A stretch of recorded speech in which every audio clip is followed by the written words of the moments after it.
सहना भवतु सहनौ भुनक्तु सह वीर्यं करवावहै तेजस्विनावधीतमस्तु मा विद्विषावहै। ॐ शान्तिः शान्तिः शान्तिः।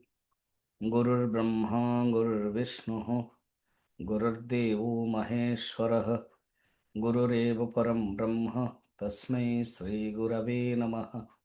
समस्तजनकल्याणे निरतं करुणामयं नमामि चिन्मयं देवं सद्गुरुं ब्रह्मविद्वरं सद्गुरुं ब्रह्मविद्वरं। समस्त हरि ओम। 2025 अंतिम पर्यायर आम मैंने पहुँचुंटे। कुछ दिन पर नूतन वर्ष आसीज। सेप्टेम्बर 20 पंचदेशी 90तम क्लास सिद्धवाड़ समापन करके रखा जाइथिला। अक्टोबर और नवेम्बर रे व्यस्तता जो क्लास हो पार नाला। डिसेम्बर रे भी आम वियतनाम जाइथिलु 58 लोगों को लेके। प्रोग्राम बहुत ही सुंदर था। आई डोंट नो किए जॉइन करछन्ते मु परे देखिबी। कल्पना तो निश्चय जॉइन करथियो। एंड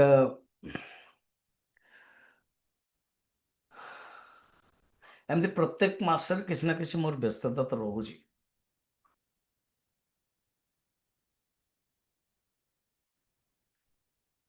ममता सहित मु कथबार्ता हेले भाविली कि 5 दिन तो क्लास नहीं जीवा। एटलिस्ट किस तो आगे बढ़ी जीवो।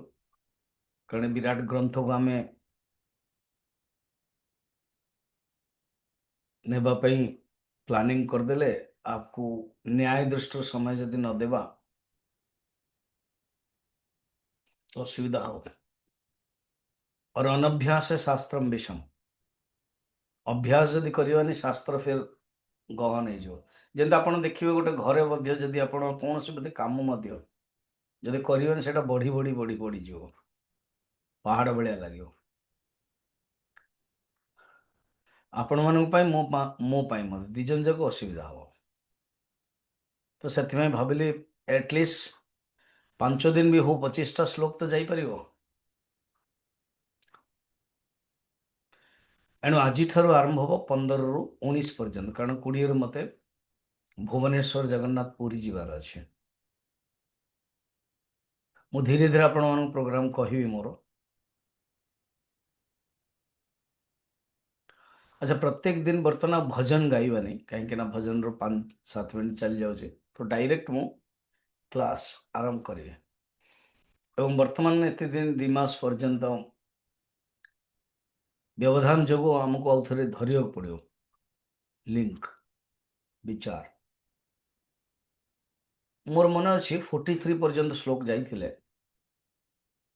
किंतु मुझे देखुली 43 जो लास्ट 90 से साउंड आसुनि किसी बोधे साउंड प्रॉब्लम थी। तो मुझे आउ थे टिके रिपीट करिया पड़ो। तो जो मैंने अटेंड कर पार ना जानी पार ना से खबर दिंतु अटेंड करियो। कारण ये समस्त विचार मध्य नुह ये समस्त बुझीपारे। I understand. तथापि मन पकात पंचदेश जो शैली अच्छी 4 प्रकार आकाश द्वारा बुझा जाइथिला परम आत्मा तत्व को। फर्स्ट हूँ घटाकाश, आ गए हूँ जलाकाश, आ गए हूँ मेघाकाश एवं फोर्थ हूँ महाकाश। घटाकाश माने पॉट स्पेस। ताकू नेले कौन कूटस्थ चैतन्य। कहीं कूटस्थ चैतन्य नेले कारण कौन? कारण परम ब्रह्म परमात्मा सबुथरे व्याप्त अच्छा। अनकंडीशनल कौन सी शरीर नाही ନିର୍ଗୁଣମ୍, ତାହେଲେ ସିଏ ହେଇଯିବ ମହାକାଶ ଭଳିଆ। କିନ୍ତୁ ସେଇ ପରମାତ୍ମା ସମସ୍ତଙ୍କ ହୃଦୟରେ ବି ଅଛନ୍ତି, ସମସ୍ତଙ୍କ ଶରୀରରେ ବି ଅଛନ୍ତି। ଯେତେବେଳେ ହୃଦୟରେ ଅଛନ୍ତି ତା ମଧ୍ୟ ନିର୍ବିକାର ରୂପରେ ଅଛନ୍ତି। ଏହା ନାଇଁ କି ହୃଦୟରେ ପ୍ରବେଶ କଲା ମାନେ ଖରାପ ହେଇଗଲା। କଥାରେ ହିରଣ୍ୟକଶିପୁ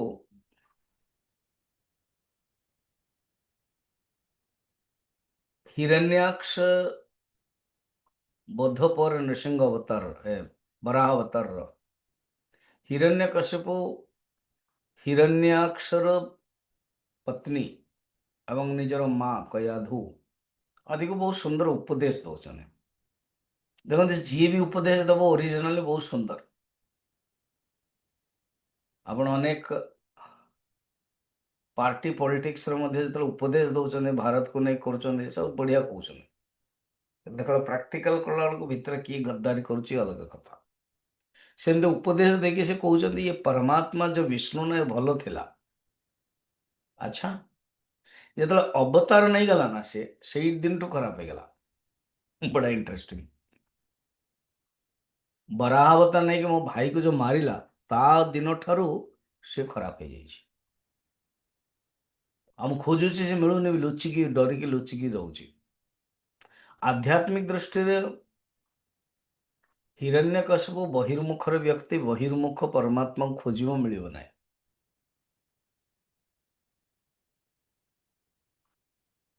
ପରମାତ୍ମା ନିଜେ ଆତ୍ମା ଭିତରେ ରହିଯାଇଛନ୍ତି, କୂଟସ୍ଥ ଭିତରେ। ଟିକେ ବେଦାନ୍ତକୁ ଆସନ୍ତୁ।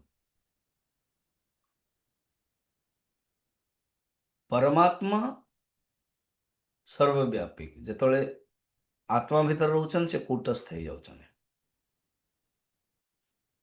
ଦେଖନ୍ତୁ ଏଇ ବିଚାର ହିଁ ବେଦାନ୍ତ ବିଚାର ହିଁ ଆମ ବ୍ୟବହାରରେ କାମ ଦବ। Vedanta is practical, practical Vedanta. Theory ପାଇଁ ନୁହଁ, ଥିଓରି ତ ବୁଝିବା ପାଇଁ, ବ୍ୟବହାରରେ କରେଇବ।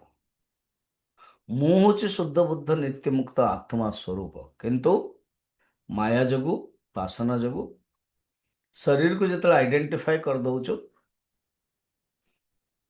ବା ସେ ଅନୁସାରେ ଆମେ ସୁଖୀ ଦୁଃଖୀ ହେଇଯାଉଛୁ।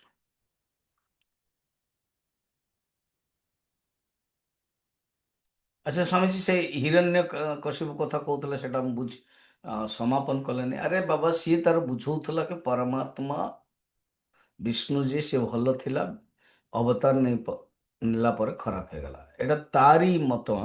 ସେଟାକୁ ଆପଣ ବୁଝିବେନି ଠିକରେ। ସିଏ ତାର ଉପଦେଶ ତାରି ମତରେ ଦଉଥିଲା। ଆଚ୍ଛା, ପରମାତ୍ମା ଅବତାର ନିଅନ୍ତୁ କି ନ ନିଅନ୍ତୁ ସେ କେବେ ଖରାପ ହୁଅନ୍ତିନି। ତ ସେଇଟା ମୁଁ କହିବାକୁ ଅଛି। ସେ ଶୁଦ୍ଧ, ସେ ନିରୁପାଧିକ ହୁଅନ୍ତୁ କି ସୁପାଧିକ ହୁଅନ୍ତୁ, ଶରୀର ଭିତରେ ରୁହନ୍ତୁ କି ଶରୀର ବାହାରେ ରୁହନ୍ତୁ, ସେ ନିତ୍ୟ ବୁଦ୍ଧ ଶୁଦ୍ଧ ମୁକ୍ତ ସ୍ୱରୂପ। ତାକୁ ନାଁ ଦିଆଗଲେ କୂଟସ୍ଥ। କାରଣ ଆପଣ ଦେଖୁନାହାନ୍ତି ଏକ୍ସାମ୍ପଲରେ ମହାକାଶ ଆଉ ଘଟାକାଶରେ କୌଣସି ଫରକ ନାହିଁ।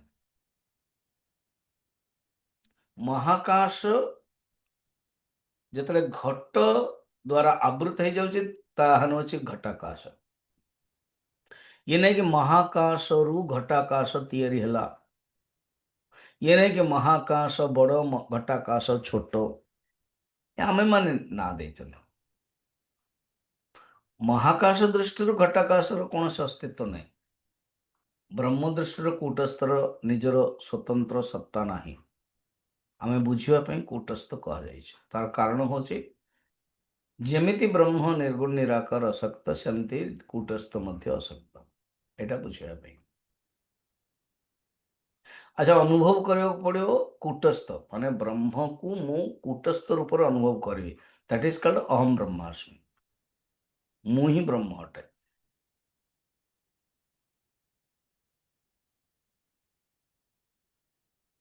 ଠିକ, ଓକେ। ତାପରେ ଘଟ ଯେତେବେଳେ ଥିଲା, ଆକାଶ ହିଁ ଥିଲା, ଆମେ ଘଟ ଆକାଶ, ସେତେବେଳେ ଜଳ ନଥିଲା, ତେଣୁ ଆକାଶ ଶୁଦ୍ଧ ଥିଲା। ହଁ, କରେକ୍ଟ। ଯେତେବେଳେ ଜଳ ପୁରେଇ ଦଉଛୁ, ବର୍ତ୍ତମାନ ମୁଁ ଆ ବିଷୟରେ ବୁଝେଇଥିଲି ମଧ୍ୟ, ଫାଷ୍ଟ ହଉଛି ଘଟାକାଶ ଲୁଚି ଯାଉଛି, ଦେଖାଯାଉନି। ଦେଖନ୍ତୁ, ଲୁଚି ଯିବା, ଦେଖାଯିବା, ଦେଖା ନ ଯିବା ଏବଂ ଗାୟବ ହେଇଯିବା ମାନେ ନଷ୍ଟ ହେଇଯିବା ମାନେ ଅସ୍ତିତ୍ୱ ନ ହବା, ଏ ଫରକ ଅଲଗା ଅଲଗା। ଅଦର୍ଶନ ଲୋପ, ସଂସ୍କୃତର ଗୋଟେ ନିୟମ ଅଛି, ଲୋପ ମାନେ କଣ? ଅଦର୍ଶନ, କେବଳ ଦେଖାଯାଉନି। ସେମିତି ଘଟାକାଶ ଦେଖାଯାଉନି ଜଳାକାଶ ଯୋଗୁ। ଆଚ୍ଛା, ଘଟାକାଶ ଦୃଷ୍ଟିରୁ କଣ ଅନୁଭବ କରିବା? କି ଅଛି କିନ୍ତୁ ଦେଖାଯାଉନି। ସେମିତି କୂଟସ୍ଥ ବ୍ରହ୍ମ ଅଛି କିନ୍ତୁ ବ୍ୟବହାରରେ ଆସୁନି। ବ୍ୟବହାରରେ କିଏ ଫୋକସ ହଉଛି? ଜଳାକାଶ। ଜଳାକାଶ ମାନେ କଣ? ଚିଦାଭାସ, ମାନେ ବ୍ୟବହାରିକ ଜୀବ। ତ ବ୍ୟବହାରିକ ଜୀବ ହିଁ ବ୍ୟବହାର କରୁଛି, ସେଥିପାଇଁ ନା ହିଁ ବ୍ୟବହାରିକ ଜୀବ। ଆଚ୍ଛା, ଯଦି ଆମ ମନୁଷ୍ୟ ଦୁଃଖୀ ହଉଛନ୍ତି, ସୁଖୀ ହଉଛନ୍ତି, ଅନୁଭବ ହଉଛି, ସବୁ ବ୍ୟବହାରିକ ଜୀବ କରୁଛି, କିନ୍ତୁ ଏହାର ସ୍ୱତନ୍ତ୍ର ସତ୍ତା ନାହିଁ। ଆଚ୍ଛା, ଏକ୍ସାମ୍ପଲରେ ଜଳାକାଶ, ଜଳଟାକୁ ପୁରେଇଲେ ଦେନ୍ ସେ ଜଳାକାଶ ହେଲା।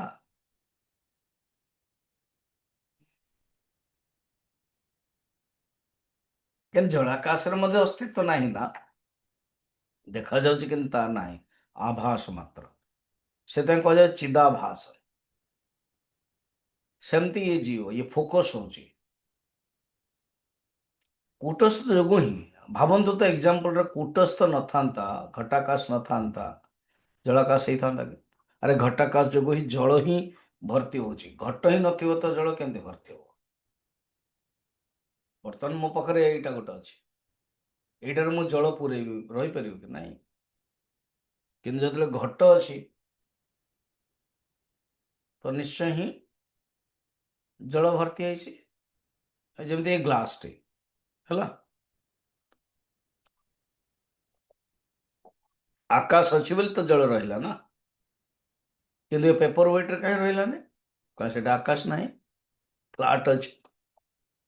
ଆକାଶ ହେବା ପାଇଁ ହେଲେ ତାକୁ ଦରକାର ସେପ୍।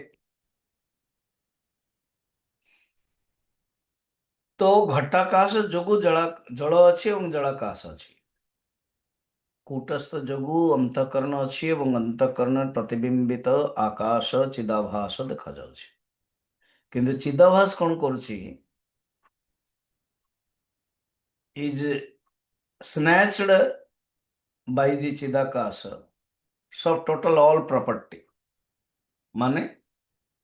माने जो कूटस्थ चैतन्य ର ପ୍ରପର୍ଟି ହଉଛି ଚେତନ, ଶୁଦ୍ଧ ଚେତନ ସ୍ୱରୂପ, ଇଏ ନିଜେ ନେଇ ଯାଉଛି।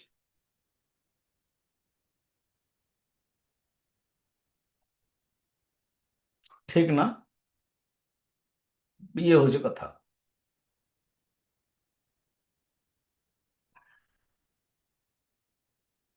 ତ ଇଏ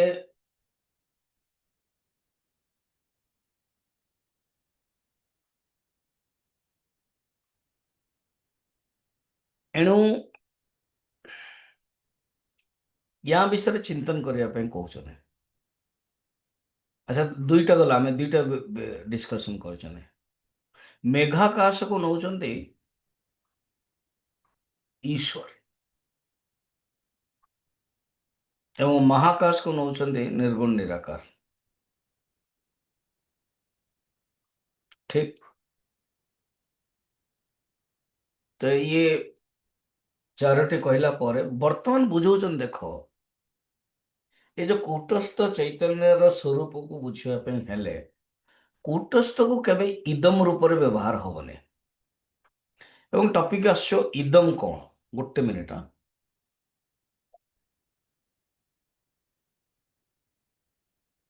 ଆମ ମନ୍ଦିରରେ ଭଜନ ଚାଲିଥିଲା, ସେ ସାଉଣ୍ଡ ଆପଣ ମାନଙ୍କୁ ଜଣା ପଡୁନଥିବ, ମତେ ଜଣା ପଡୁଥିଲା, ସେଥିପାଇଁ। ଆମ ପଟିଆଲାରେ ସୁନ୍ଦର ମନ୍ଦିର ଅଛି।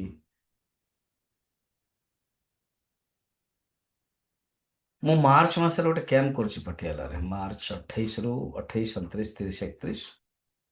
ଯେଉଁମାନେ ଆସିବା ପାଇଁ ଚାହୁଁଛନ୍ତି ପ୍ଲିଜ୍ କମ୍। 4 ଦିନ ପ୍ରବଚନ ଦେବି। ହସ୍ତାମଲକ ସ୍ତୋତ୍ରମ୍, ମେଡିଟେସନ ତ ନିଶ୍ଚୟ। ରାମଚରିତ ମାନସର ଗରୁଡ଼ ଗୀତା, ମୁଁ ଟିକେ ଜାଣିବୁଝି କି ନୂଆ ନୂଆ ଜିନିଷ ନେବି ହେଲା, ଆପଣମାନେ ଆଟେଣ୍ଡ କରିବେ। ତାପରେ କୁରୁକ୍ଷେତ୍ର ଯିବୁ ଏଣ୍ଡ ଲୋକାଲ, ତ ଯେଉଁମାନେ ଇଣ୍ଟରେଷ୍ଟେଡ ଆସନ୍ତୁ। ଚलो ଆଗ ବଢିବା। ଏ ଯୋଉ କୂଟସ୍ଥ ଇଦମ ହେଇପାରିବନି, କିନ୍ତୁ କୂଟସ୍ଥ ଦୃଷ୍ଟିରୁ ଏ ଯୋଉ ଜଲାକାଶ ସେଇଟା ଇଦମ ହବ। ଗୋଟେ ହଉଛି ଅହମ ଆଉ ଗୋଟେ ହଉଛି ଇଦମ। ଗୋଟେ ହଉଛି ଇଦମ ଆଉ ଗୋଟେ ହଉଛି ଅନିଦମ। ଇଏ କଣ ଅନିଦମ? ଇଏ ଅନିଦମ କଣ ନା କି କାହାର?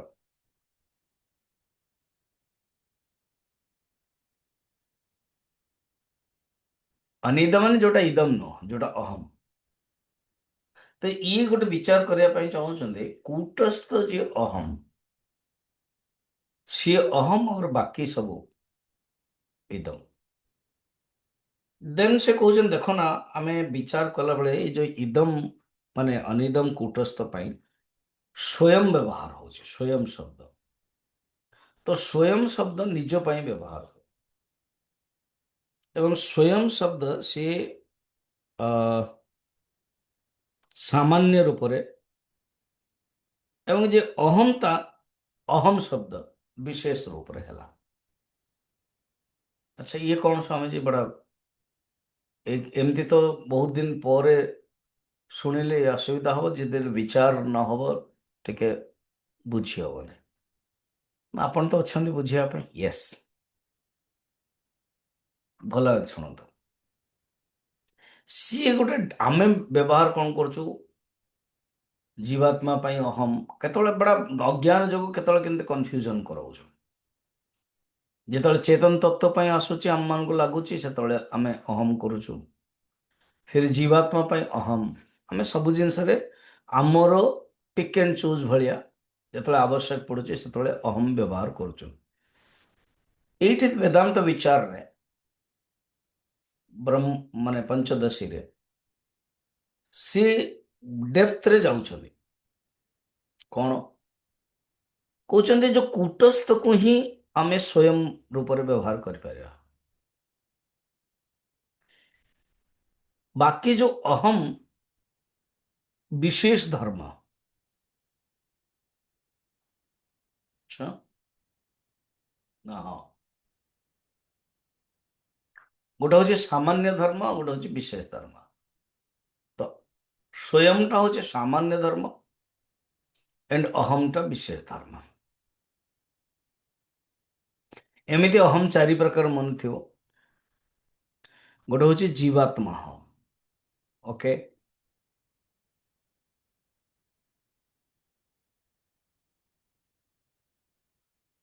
ଆଉ ଗୋଟେ ହଉଛି ଔପାଧିକ ଅହମ। ଠିକ,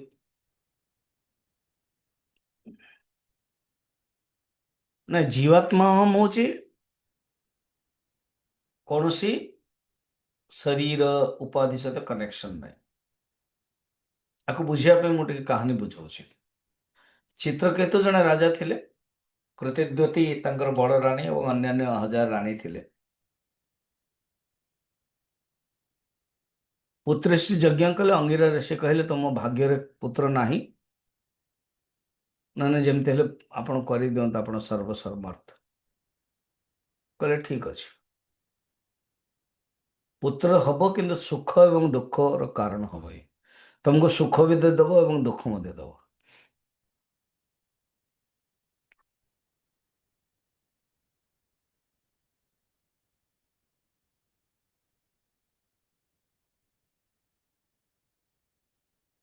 ହୁଁ,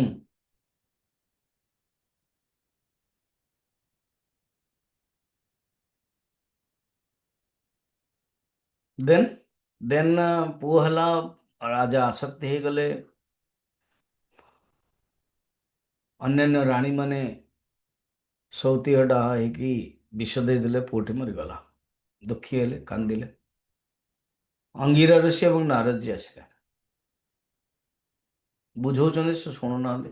ନାରଦ କଣ କଲେ, ଜୀବାତ୍ମାକୁ ଡାକିଦେଲେ। ଯୋଉ ଜୀବାତ୍ମା ମରିଯାଇଛି ନା ପୁଅଟା, ତାକୁ ଡାକିଲେ। କାହାଣୀ ଦ୍ୱାରା ସିଦ୍ଧାନ୍ତକୁ ବୁଝିବା।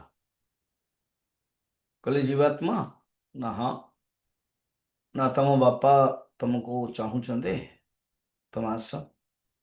ସେଇଠି ଆନ୍ସର କଣ ଦେଲା ଜାଣିଛ? ମୁଁ ହଉଛି ଜୀବାତ୍ମା, ମୋର କେତେ ବାପା ହେଇଛନ୍ତି, ମୁଁ ବି କେତେ ବାପା ହେଇଛି। କୋଉ ବାପା କଥା ଆପଣ କହୁଛନ୍ତି? ମାନେ ଏବେ ଜଷ୍ଟ ମରିଯାଇଛି, ଭୁଲିଗଲାଣି ଆଜ୍ଞା। କାରଣ ଶରୀର ଯୋଗୁ ବାପା ନା, ଶରୀରରେ ନାହିଁ ଜୀବାତ୍ମା, ତାର ସ୍ୱରୂପରେ ଅଛି ସେ। ଚିଦାଭାସ ଯାହାକୁ କହନ୍ତି, ଜଲାକାଶ ଯାହାକୁ କହନ୍ତି, ସିଏ ସିଏ ନିଜେ କହୁଛି ନାଇଁ, ମୋର କେତେ ବାପା ହେଇଥିଲେ, ମୁଁ ବି ନିଜେ ବହୁତ ଲୋକଙ୍କର ବାପା ହେଇଛି, କେତେ ଯେ ରୂପ ମୁଁ ଧରିଛି। କାହା କଥା ଆପଣ କହୁଛନ୍ତି? ଆଉ ମୁଁ କାହିଁକି କାହା ସହିତ ଆଟାଚମେଣ୍ଟ ହେବି? ମନା କଲା, ପଳେଇଗଲା। ତାକୁ କହନ୍ତି ଜୀବାତ୍ମା। ଜୀବାତ୍ମା ଯେତେବେଳେ ଶରୀରକୁ ନିଆ ମାନେ ଜନ୍ମ ହେଇଯାଏ ନା, ପୁତ୍ର ହେଇଯାଏ, ତାକୁ କହନ୍ତି ଜନ୍ମଜାତ ଅହମ୍। ଗୋଟେ ହଉଛି ଜୀବାତ୍ମା ଅହମ୍, ଆଉ ଗୋଟେ ହଉଛି ଜନ୍ମଜାତ ଅହମ୍। ପୁତ୍ର ପୁତ୍ରୀ ଏମିତି ସବୁ ହେଇଯାଏ। ଯେତେବେଳେ ସେ ବଡ଼ ହୁଏ, ଡକ୍ଟର ଇଞ୍ଜିନିୟର ପଢ଼େ, ଔପାଧିକ ଅହମ୍। ଏ ଔପାଧିକ ଅହମ୍ ବି ମନୁଷ୍ୟକୁ ବହୁତ ଦୁଃଖ ଦିଏ। କଲେକ୍ଟର, ପୁଲିସର ହାଇ ଅଥରିଟି, କୌଣସି ଗଭର୍ଣ୍ଣମେଣ୍ଟର ହାଇ ଅଥରିଟି, ପ୍ରାଇଭେଟ ସେକ୍ଟରର ହାଇ ଅଥରିଟି, ପଲିଟିସିଆନ୍ସ, ଏମପି, ଏମଏଲଏ ଯେତେବେଳେ ଛାଡ଼ି ଦଉଛନ୍ତି ନା, ରହିପାରୁନାହାନ୍ତି। କେତେ ଲୋକ ତ ମରିଯାଉଛନ୍ତି, ମଧ୍ୟ ସୁଇସାଇଡ୍ କରିଦଉଛନ୍ତି, କି ବିନା ପାୱାରରେ କେମିତି ରହିବେ। ଆପଣ ଦେଖୁନାହାନ୍ତି, ଗୋଟେ ପାର୍ଟି 70 ଇୟର୍ସ ହେଲାଣି ଶାସନରେ ଥିଲା, ବର୍ତ୍ତମାନ କେମିତି ବିକଳ ହେଇଗଲାଣି 14 ବର୍ଷ ଭିତରେ। କାରଣ ବିନା ପାୱାରରେ ସେମାନେ ରହିପାରିବେନି, ରହିକି ହିଁ ସବୁ କରପସନ ଚଲାଉଥିଲେ। Very difficult. ମୁଁ ବି ଖରାପ, ତୁ ବି ଖରାପ ଚାଲିଥିବ। ତେଣୁ ତାକୁ ଔପାଧିକ ଅହମ୍ କହନ୍ତି। ଏ ସବୁ ଔପାଧିକ। ଜନ୍ମଜାତ ଅହମ୍ ଅପେକ୍ଷା ନା ଔପାଧିକ ଅହମ୍ ବେଶୀ କାମ କରୁଛି। ଜନ୍ମଜାତ ଅହମ୍ ବହୁତ ଶରୀରକୁ ନେଇକି, ବାପା ମାଙ୍କୁ ନେଇକି ବସ୍। ଔପାଧିକ ବହୁତ ସାରା ୱାର୍ଲଡରେ ଯୋଉ ବୁଲୁଛି, କାମ କରୁଛି, କାର୍ଯ୍ୟକ୍ଷେତ୍ରରେ, ସବୁ ଔପାଧିକ ଅହମ୍। ଏ ତିନିଟା ଯାକ ଅହମ୍ ଆଜ୍ଞା ମିଥ୍ୟା। ଶୁଦ୍ଧ ଅହମ୍ ଯୋଉଟା କି ମହାକାଶ, ବ୍ରହ୍ମ, ସିଏ ହିଁ ସତ୍ୟ। ଏଇଟାକୁ ସେ ବୁଝଉଛନ୍ତି। ଯୋଉ ଆମେ ଯୋଉ ଅହମ୍ ବୋଲି ଭାବୁଛୁ, ତାକୁ ଗଲତ ସିଏ। ଠିକ।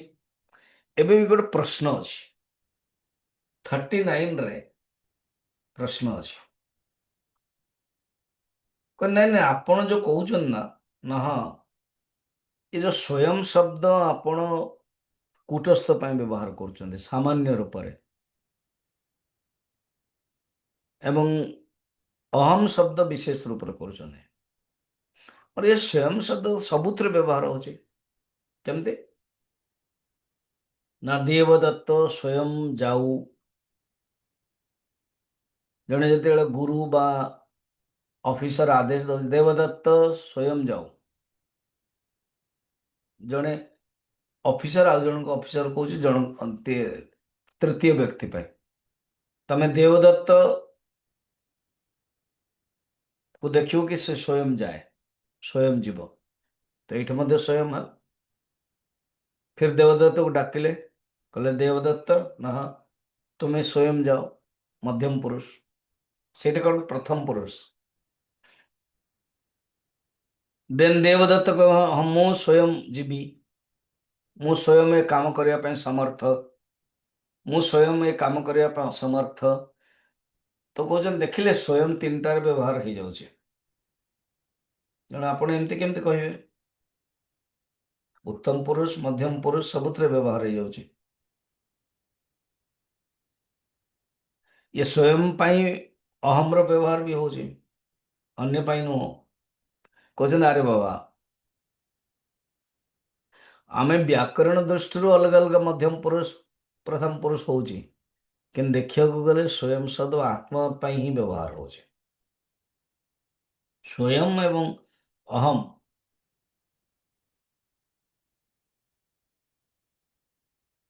ପ୍ରଶ୍ନ ପଚାରୁଛନ୍ତି ଇଏ ପର୍ଯ୍ୟାୟବାଚୀ ନୁହଁ, ଅଲଗା ଅଲଗା। ଦେନ୍ ବୁଝଉଛନ୍ତି ଦେଖ ଗୋଟେ ଉପରେ ଆଉ ଗୋଟେ ଆରୋପିତ। ସ୍ୱୟଂ ହଉଛି କୂଟସ୍ଥ ଚୈତନ୍ୟ, और ଅହମ ଯେତେବେଳେ ବ୍ୟବହାର କରିବା ତା ପାଇଁ ଆରୋପିତ।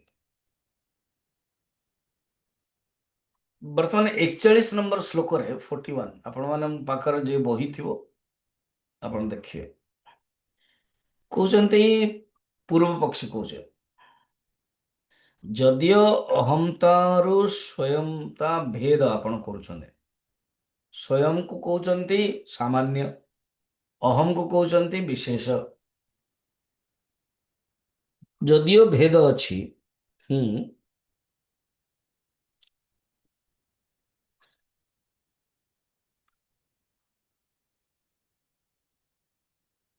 ତ ଏମିତି ଆପଣ ଭେଦ କରିବାର ପ୍ରୟୋଜନ କଣ?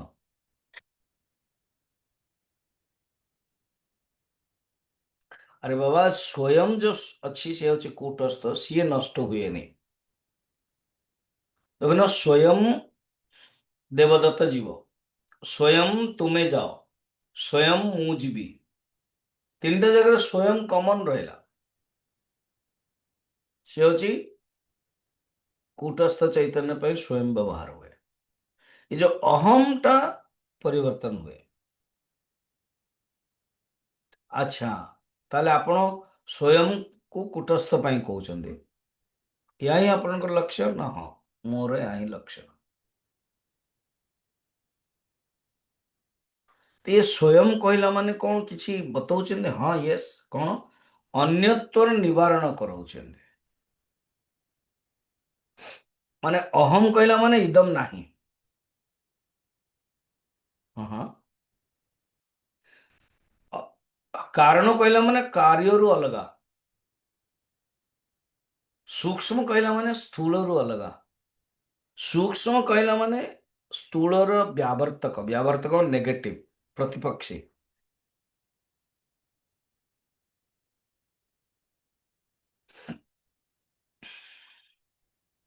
ସ୍ୱୟଂରେ ଅନ୍ୟତ୍ୱର ନିବାରଣ ହଉଛି, କୂଟସ୍ଥର ମଧ୍ୟ ଆତ୍ମରୂପତାକୁ କୁହାଯାଏ। ଏଇଟା ହିଁ ଆମେ କହିବା ପାଇଁ ଚାହୁଁଛୁ। ଅଲ୍ଟିମେଟଲି ସ୍ୱୟଂ ଏବଂ ଆତ୍ମା ପର୍ଯ୍ୟାୟବାଚୀ ଶବ୍ଦ। ଜଣେ ଯଦି ସ୍ୱୟଂ ବ୍ୟବହାର କଲା ଫିର ଆତ୍ମା ଆଉ ବ୍ୟବହାର କରୁନି ସେ, ଆଚ୍ଛା ନା? ହଁ, ଏଇଟା ତମେ ଜାଣିଥାଅ। स्वयं आत्मेति पर्यायो तेन लोके तयोः सह प्रयोगः नास्त्यतः स्वत्तम आत्मतत्वच्च अन्यवारकम। अन्यवारकम सत्यम, ये शब्द मन रखता। स्वयं माने अन्यवारकम। ଯେମିତି ମୁଁ କହିବି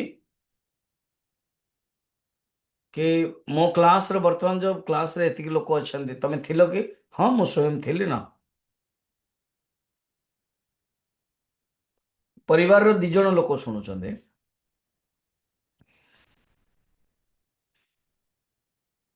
ହୁଁ, ଯେମିତି ଗୋଟେ ଫ୍ୟାମିଲିର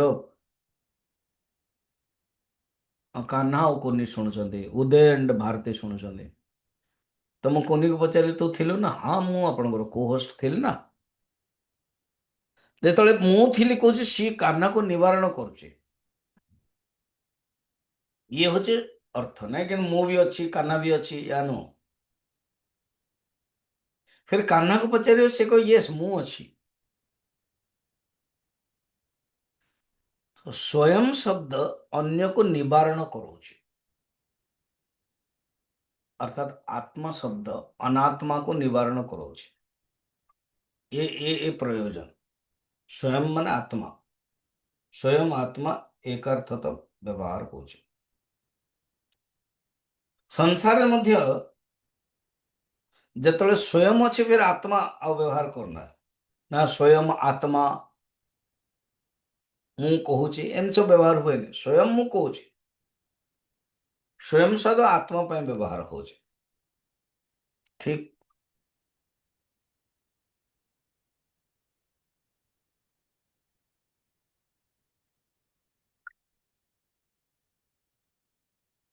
ओके देन बुझाଉଛନ୍ତି ଦେଖ ବର୍ତ୍ତମାନ 44 ଶ୍ଲୋକ ଯିବା ପୂର୍ବ ପକ୍ଷେ ଗୋଟେ ପ୍ରଶ୍ନ ଅଛି ପ୍ରଶ୍ନ ସେ ପଚାରୁଛି 44 ପାଇଁ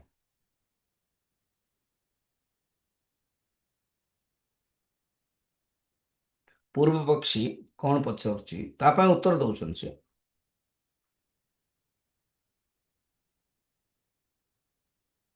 କହୁଛନ୍ତି ଦେଖନ୍ତୁ ବ୍ୟବହାରରେ ଯିଏ ଚେତନ ବ୍ୟକ୍ତି ସିଏ ଆପଣ କହୁଛନ୍ତି ସେ ସ୍ୱୟଂ ସ୍ୱୟଂ ଜଡ଼ରେ ମଧ୍ୟ ସ୍ୱୟଂ ବ୍ୟବହାର ହଉଛି ମାନେ ଏ ବାକ୍ୟଟା ଆପଣଙ୍କର ଠିକ ନାହିଁ कि स्वयं शब्द केवल आत्मा ପାଇଁ ବ୍ୟବହାର ହବ ନୁହଁ ଜଡ଼ ପାଇଁ ବି ବ୍ୟବହାର ହଉଛି ତେଣୁ ଜଡ଼ କଣ ଆତ୍ମା ଆତ୍ମା କଣ ଜଡ଼ ବିଚାର କରିତେ କେତେ ସୁନ୍ଦର ବାରିକରେ ଯାଉଛନ୍ତି ଧରିବାକୁ ପଡିବ ବହୁତ ଦିନ ପରେ ଆପଣ ଶୁଣୁଛନ୍ତି ମୁଁ ଯୋଉ ଡେପ୍ଥରେ ଯାଉଛି ତାକୁ ଧରିବା कि स्वयं शब्द चेतन व्यवहार हुए जड़े हुएनि किंतु प्रश्न रखुଛନ୍ତି ନାଇଁ आम व्यवहार देखुଛୁ तो बुझाଉଛନ୍ତି 44 ରେ 44 पढ़िया घट स्वयं न जानाति घट स्वयं न जानाति इत्येवं सत्त्वं घटादिशो इत्येवं सत्त्वं घटादिषु अचेतनेषु दृष्टचेत् अचेतनेषु दृष्टं चेत् दृश्यतामात्मसत्त्वतः दृश्यतामात्मसत्त्वतः गुरुजी कौन ଆପଣ ଯୋଉ ସ୍ୱୟଂ ପାଇଁ କହୁଛନ୍ତି ଆତ୍ମତତ୍ତ୍ୱ ପାଇଁ ଚେତନ ତତ୍ତ୍ୱ ପାଇଁ ବ୍ୟବହାରରେ ଘଟ ପାଇଁ ମଧ୍ୟ ବ୍ୟବହାର ହୁଏ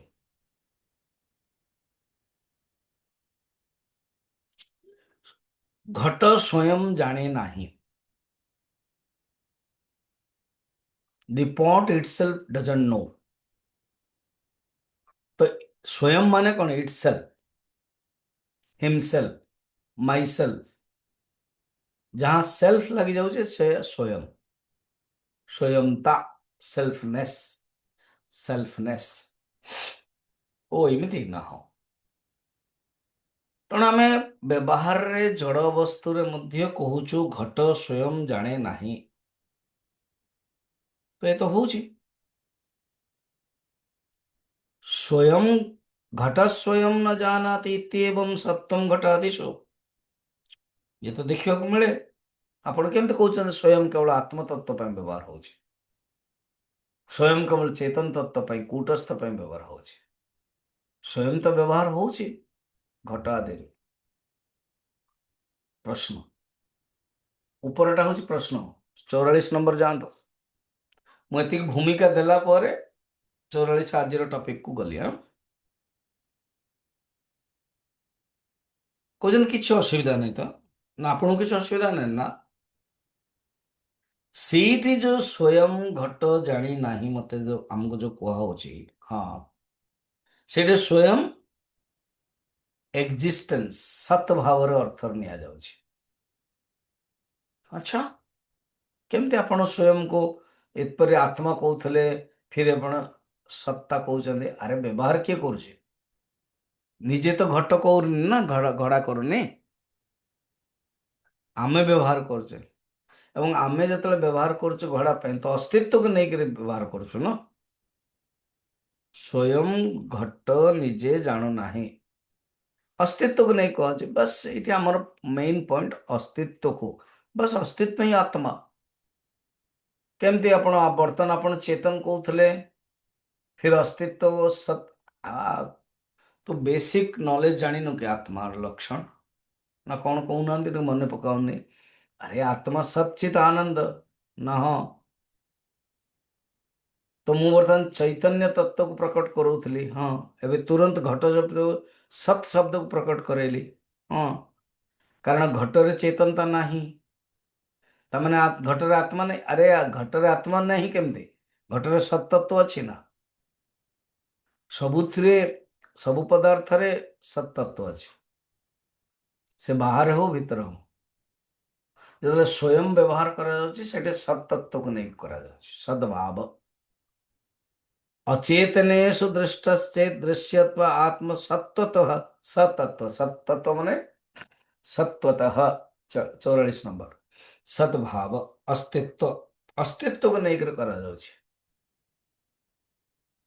तेणु घटादि अचेतन पदार्थ रे जतबळे स्वयं पदार्थ स्वयं शब्द यूज होउछि सेतबळे सत वस्तु किंतु प्रश्न रहुछि नहीं नहीं स्वयं एवं आत्मा गोटे अर्थ हब नाही किछि असुविधा नहीं सेते सत पदार्थ ही व्यवहार होउछि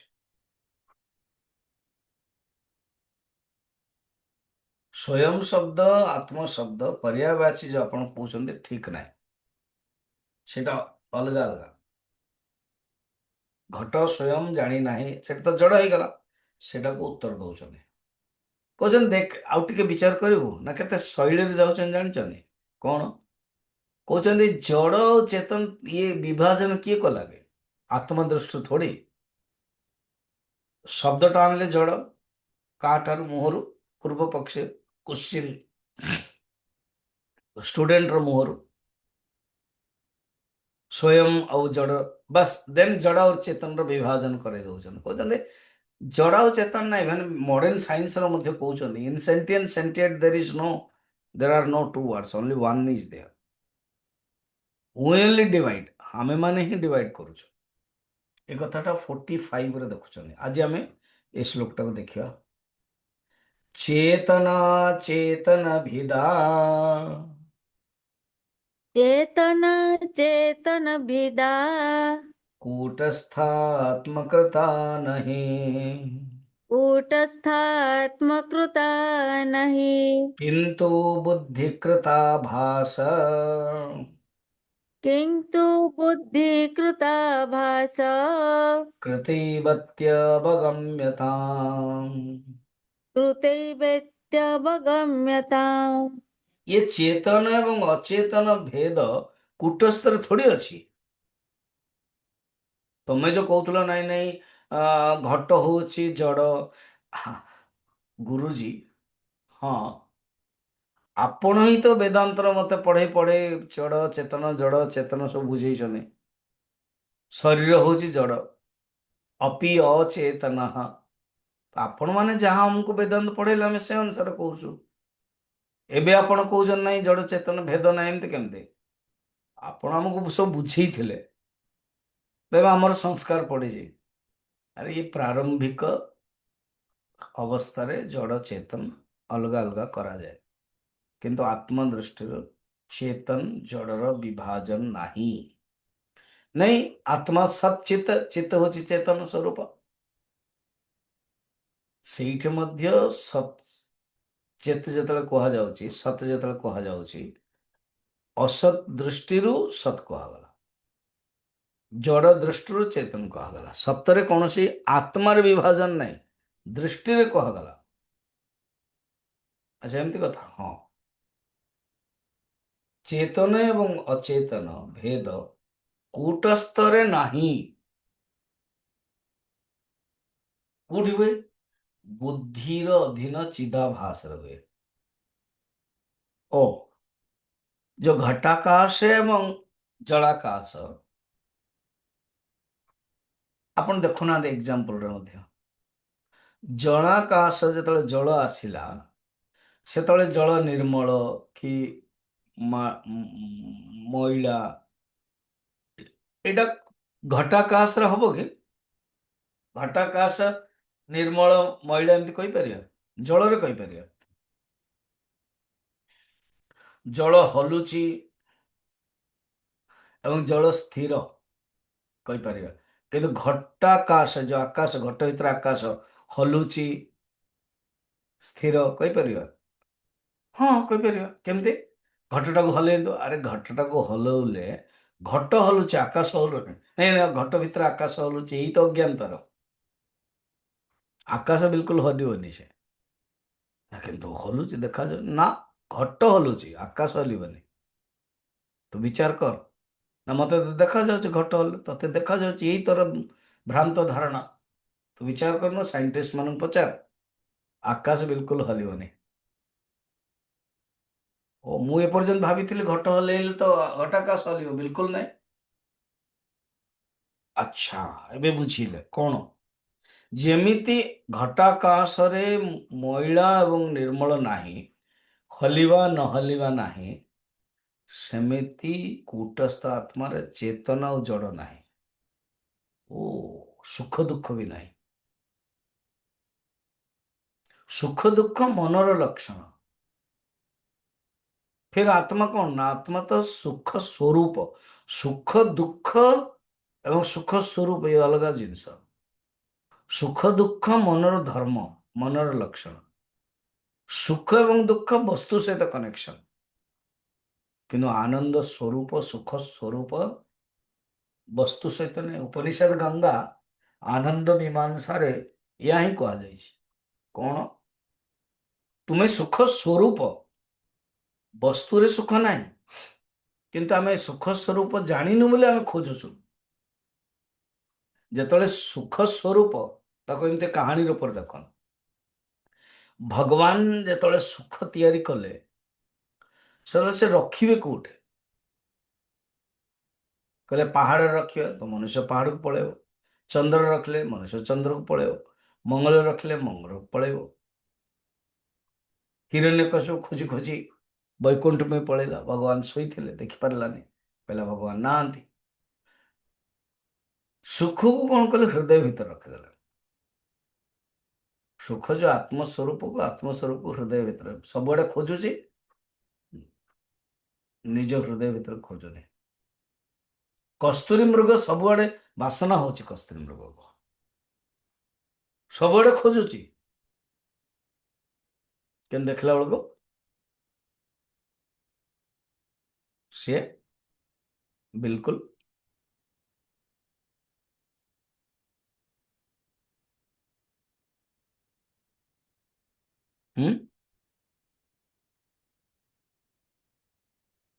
ନିଜକୁ ଖୋଜୁନି। ସେ ସବୁଆଡେ ଖୋଜୁଛି, କିନ୍ତୁ ନିଜକୁ ଆଉ ଖୋଜୁନି। ତେଣୁ ଆତ୍ମା କୂଟସ୍ଥକୁ ତମେ ଜାଣ। ଏଇଟା ଏଇଟା ବିଚାର ଦ୍ୱାରା ହିଁ ଜାଣିହବ। ଅବିଚାର କୃତେ ବନ୍ଧ ବିଚାରେଣ ବିମୁଚ୍ୟତେ। ଆପଣ ଯଦି ସୁଖୀ ଅଛନ୍ତି ବା କ୍ଲିୟର କନସେପ୍ଟ ଅଛି, ମାନେ ଆପଣ ବିଚାର କରିପାରୁଛନ୍ତି। ଆଉ ବିଚାର କରିବାଟା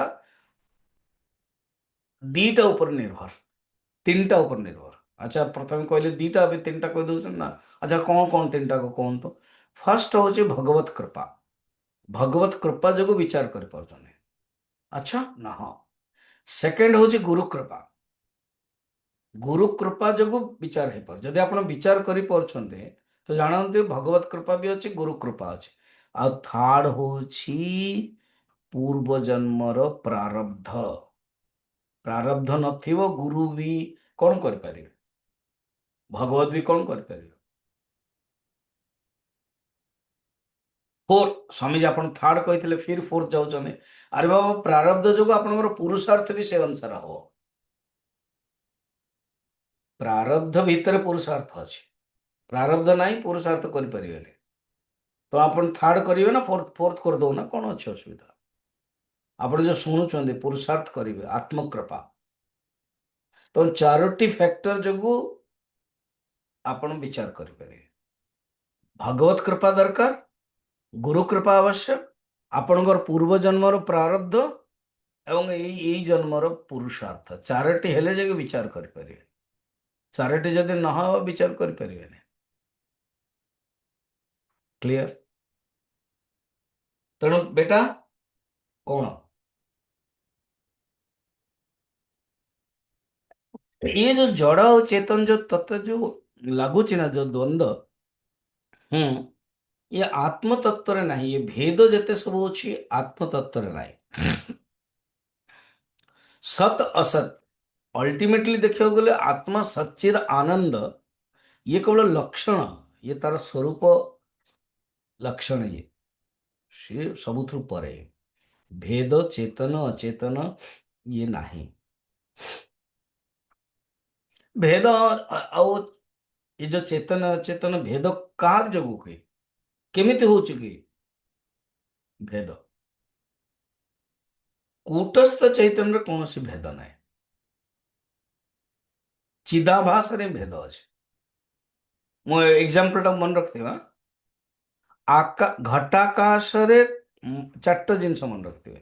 ଆଜି ଏତିକି କହି ମୁଁ ବନ୍ଦ କରିବି, ଦେନ୍ ସମସ୍ତଙ୍କ ସହିତ ହରିଓମ ଟିକେ କରିବା।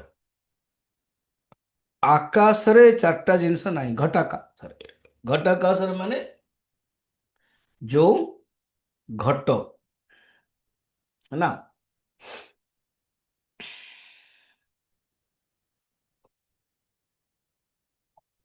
ଏଇଟା ଗୋଟେ ବଢିଆ ଗ୍ଲାସଟେ।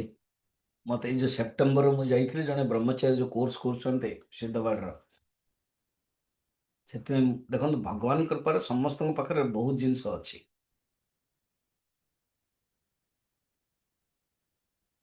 ଆପଣମାନେ ବି ଦଉଛନ୍ତି, ଆପଣଙ୍କର ପ୍ୟାର ମଧ୍ୟ ଗ୍ରହଣ ମୁଁ କରୁଛି। କିନ୍ତୁ ଏଥିପାଇଁ ମତେ ଭଲ ଲାଗିଲା କି ବ୍ରହ୍ମଚାରୀ ସେ ତା ପାଖରେ କୋଉଠୁ କଣ ଅଛି, କିନ୍ତୁ ତାର ବାର୍ଥଡେରେ ସିଏ ମତେ ଏଇଟା ଦେଲା ପ୍ରେଜେଣ୍ଟେସନ। ତାହେଲେ ଆପଣଙ୍କୁ କଲର ବି ପସନ୍ଦ, ଏମାନେ ଜାଣିପାରିଲେ ମାସଟେ ଭିତରେ ମୁଁ ଯେତେବେଳେ ରହିଲି।